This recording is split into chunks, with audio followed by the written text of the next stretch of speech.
कि एक कनीज़ है, एक औरत है जो बड़ी कमज़ोर है, आटे का ठेला ली हुई है और परेशान लग रही है। हुजूर ने पूछा क्या बात है कि तुम बड़ी परेशान हो, कमज़ोर भी लग रही हो? क्या कहा कि हुजूर मैं फुला गैर मुस्लिम की कनीज़ हूँ और उसने मुझे आटा पिसवाने के नाने कहा कि अब मैं लेट हो गई हूँ, चल भी नहीं पा रही हूँ, कमज़ोर इतनी हूँ, तो मुझे डर लगता है कहीं मेरा आका कहीं मुझे मारे नहीं। हुजूर ने इस बात को सुना तो आपने उसका आटे का ठेला उठाया और साथ में चल दिया कि चलो मैं तुम्हारे साथ तुम्हारे आका की जाता हूँ और तुम्हारी सिफारिश करता हूँ। तो आप उसके पास पहुँचे, दरवाजे पे खटखटाहट दी, तब वो गैर मुस्लिम निकला। तो आप वो जानता था कि ये मुसलमानों के नबी हैं, मुसलमानों के नबी हैं। और उसने कहा कि कैसे आना हुआ, कैसे तशरीफ़ आप लाए? फरमाया आप हुजूर फरमाते कि ये तुम्हारी कनीज़ है, ये बड़ी कमज़ोर है, ये तुम्हारे पास आने से डर रही थी कि वो लेट हो गई, इस वजह से तुम इसे माफ़ कर दो।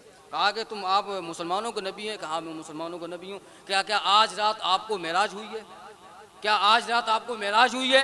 फरमाया कि हाँ मुझे आज रात मेराज हुई है। तो वो अपने घर गया, अंदर घर से बाहर आया तो उसके हाथ में एक तौरात थी जो मूसा अलैहिस्सलाम पर नाजिल हुई थी, किताब, आसमानी किताब। कहा कि आप देखिए मैंने नबी आखिर ज़मा की आखिरी निशानी पढ़ी थी, एक निशानी पढ़ी थी कि नबी आखिर ज़मा होंगे, उनकी निशानी ये होगी कि उनको एक रात मेराज होगी और वो उसी दिन उसकी सुबह एक कनीज़ को लेकर आएंगे एक गुलाम के पास, एक गैर मुस्लिम के पास आटा लेकर। ये देखिए हुजूर मैंने इस निशानी को पढ़ा है, हुजूर मैंने जब इस निशानी को पढ़ लिया है तो मैं आपके ऊपर ईमान लाता हूँ और कलमा पढ़कर मुसलमान हो जाता हूँ।